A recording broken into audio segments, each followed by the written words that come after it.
Hello, my friends! Welcome back to the ThePCelitist, a channel dedicated to video game commentary and discussion, always from the PC perspective, the greatest platform for gaming. My name is Woodsy. My name is Shepard. And we're going to be discussing, I guess you could call it a... Editorial. That's what it is. Barely. It's not a scholarly piece. Peer-reviewed. The title of it, I believe, is It's Not a Good Time to Be an FPS Fan. This is a bad time to be an FPS fan. Remember, it's an editorial on the Xbox 360 section of IGN. We'll link it in the details of the video so you can go check it out. And it's from IGN UK. We love our brethren in the UK, but not Kristen Reed, who wrote this article. Remember what I said when we were talking about Modern Warfare 3, and I said the great thing about them is that you could always expect them to point out the worst parts of the gaming industry. Okay?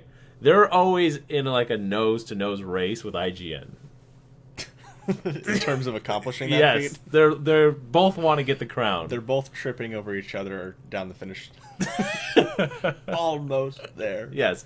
Now, mind you, this story came out like 2 days after... On the 14th.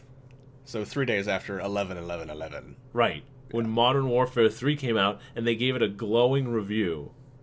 And now, all of a sudden, no FPS is good enough. None. Including Modern Warfare. Somehow. Yes. But they don't harp on Modern Warfare. They harp on Battlefield 3 single player. They also... the way it's written, it seems as if he's harping... along with the rest of us on, blockbuster, overproduced, overhyped games, this, that, and the other, but it comes off more like he's mocking people. And I think he's doing that because he points out, you guys complain all the time about games like Modern Warfare and how it's the same old thing, this, that, and the other, yet sales are so high. Right. And I get the sense that he's mocking gamers because of that, and that's valid. Right. I'll accept that. Well, there's two things. I have two large issues with the article in general. And I think we're going to break these in half. Yes. You're very passionate about this. I can't stand the way this guy writes. Okay. There's two big issues in this article. The one we're talking about now is the fact that he harps on Battlefield 3 single player. And I brought this up on not the last video, but the one prior, about the Modern Warfare 3 reviews. I said, is it fair to judge Battlefield 3 about its single player? Here's my point of view about it. You said it's the game, it's the game. I said you take the game in its entirety. Right. And I'll expand upon that when you're done with your part. But done ranting? Yes. What grinds your gears about that? So, ever since I've been reading reviews, since back in PC Gamer time, when I had it when I was 12, and all through my life, if a game came out and it was only multiplayer, there was always a sentence or two or a paragraph that knocked it for not having single player. How dare they? Every time. Okay? And then people, or the community, or the reviewer would always say, you know what? They should have put something in to satisfy the single player crowd. Just something. We know your focus is multiplayer, but you should have done it anyway. Right? Right. Okay, so Battlefield 3 comes out. Its focus is multiplayer. Always has been. Always has been since the beginning of the series. And they give you a nice, shiny single player. Yes, it's mindless. Okay? I admit that. Everyone admits that. But they gave it to you. And it was well produced for what it was. But it was really just, shooting things. Yeah. And you knock it. This article just knocks it for being terrible single player. But isn't that valid if it is terrible? It is valid it is valid to a point, but he's using this as an industry-wide issue. Like, see how bad single-player shooters are? Look at Battlefield 3. But you're using the one example you shouldn't use. Well, I think, yeah, the where his writing kind of goes off the rails for me is when he, as I said, he begins talking about how gamers are tired of the same old story and blockbuster, all those things we've all talked about before. But then he basically says, well, here's a game that tried to go in a different direction, but it was awfully executed. The structure of that argument, I completely agree with and understand. If something tries to be different, and fails at it, you should criticize it. But here's my point. He's criticizing Battlefield 3 as if they care about their single player. He's basically saying it's as if Battlefield 3 said, you know what, we're genuinely going to reinvent the single player, make it like all these classic games that he mentions, and we'll get to that in the second part of our discussion on this video in terms of the games he mentions, and some very interesting ones, and some basically what he includes in sentences together. It's kind of baffling, but it's kind of like the scarecrow fallacy, where you in effect build up your opponent's argument to be something different than what it actually is, and then attack that. It's similar to that in that he is acting as if Battlefield made a concerted effort to make a good single player, and then says, "Oh, you failed miserably." No. And this is where I want to expand upon when I said you should take the game in its entirety. I do take Battlefield 3 single player in its entirety. I haven't played through the whole thing, but here's the difference. I don't assign a lot of weight. So even if it was if I was rating the whole game out of 10, even if the single player was an absolute 0 to me, it would barely affect the score, because I give it such low weight, because Battlefield doesn't care about it. I don't turn to them for single player. Right. I never have. I've never expected that from them. And also, they know that I don't expect single player from them. Right. So I'm not going to give that a lot of weight. But Modern Warfare, if one of your staples is a single player, I'm going to give it more weight, because you are promising that your single player is like no other. Right. And and that to me, and that's why I said, is it the most disappointing game based on expectations? Not because it's the worst game ever, but based on all the hype and expectations. Does that mean, if it under-delivered so badly, does that mean it's the most disappointing game? Right. So for me, it's a matter of expectation. So I do take into account all elements of the game. Right. But weight is a factor. Yeah, I agree with that. I agree completely with what you said. It would give me very little weight, but to a professional reviewer like this guy, we're assuming. We don't know. He could be new. I mean, we don't know. But he works for IGN, right? And they're a big company. Right. So they stand by their employees. And besides any marketing that Battlefield puts out, like, we're going to have a great single-player campaign. We all know, anyone who played Battlefield know they don't care. And even though they said it at some, press conference, we're going to have a great single-player, it's like when they say they're excited to have their game on Xbox. They don't care. They don't care. Yeah. But it's just... this guy just annoyed the hell out of me. Well, he said, among many things, and we'll get much more into detail in this discussion and then in the next one. He mentioned 4 things, and he says this is really the reason why Battlefield single player failed, more than any other.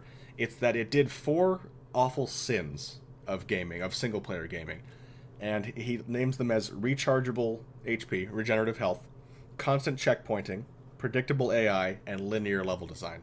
And he says that they did that because they had, let me get his words correct, it was something like an obsession with, hold on, let me find it. You're all going to sit here while I make sure I quote him correctly. Okay, quote, everything from recharging health to constant checkpointing, predictable AI, and linear level design comes from an unhealthy obsession to remove anything that may be considered frustrating.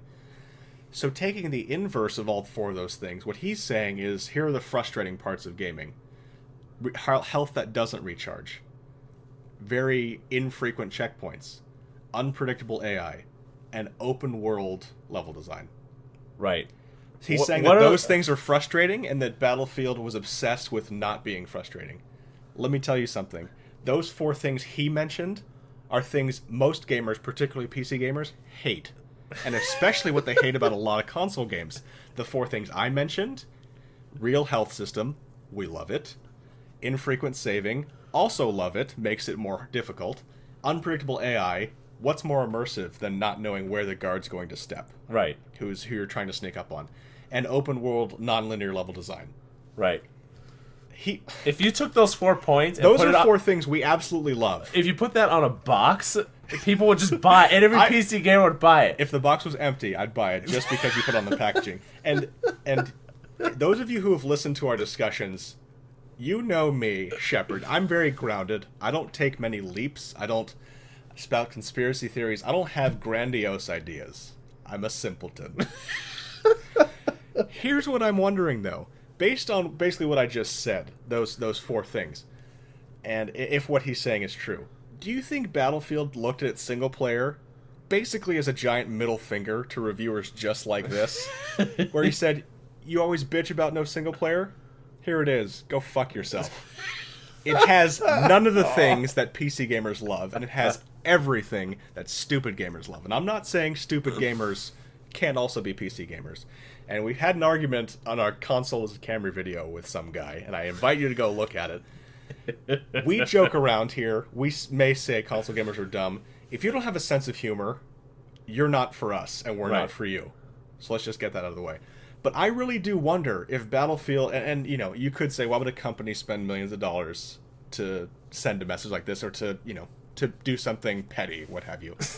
I really wonder if their single player was go fuck yourself. We're about multiplayer. We're going to give you a single player that's really bad, but you know what? You spent, what, $25 million on your single player? Right. We spent a fraction of that. No one likes either of ours. Right. Yours is prettier, but they both suck. You know, I was talking to Rousdower yesterday that I was talking to him about Skyrim because that's what he's playing right now. Probably right at this very moment. Right at this moment. Yeah. But there was a new Battlefield patch, so maybe he's playing that. Yes, there was. Anyway, I said, you know, sometimes you see, like, the production values in the game. Like, right when you start it up. Wow. Like, Skyrim is like that. You right when the game starts up, I don't know how good the game is, but you see production value in it. You know, Battlefield 3 to me was when you first start playing Caspian Border for the first time, you're just kind of, yeah, you know. I don't see it in Modern Warfare 3. I don't see where the production is. Where did all that money go? Where did all that time producing the game go? I see it, but I'm not impressed by it because I've seen it before. Right. I see the production value, but I also see it in Transformers. But it doesn't impress me anymore. And that's the thing. But if what you're looking for is a cinematic, and I don't mean that complimentary, if you're looking for that, then Modern Warfare fulfills that for you. Right. But as we've seen from the user reviews like we talked about, it's just not impressive anymore because we feel like, okay, $60 ago, I had the same thing. Right. And that's another thing. Another thing that Kristen points out in this article. He says that the single player may have been nothing more than just showing off their new Frostbite 2 engine. Well, guess what? At least they built a new engine just for this game. Right. Whereas Activision keeps using their same engine. And you can do that if you have Valve's engine, if you have Source, if you have the Half-Life engine. Keep building upon it. But if you're going to... A lot of the complaints he makes, and we invite you to read the article, and don't respond to this until you've read the article. Please. My big thing is, to this whole thing, is just, if Battlefield didn't have a single player, they would have been criticized for it. Now that they put one there, and just, here's your single player, okay, here it is, you criticize them for that. Kind of annoys me. It does. But again, it's valid to criticize something if you don't think it's good. Right. And that's not to say Battlefield 3 is a perfect game. That's true. But don't criticize it as if Battlefield cares. You have to take that into account. And that's why I say that the weight I assign to something matters more than just, the single player wasn't very impressive.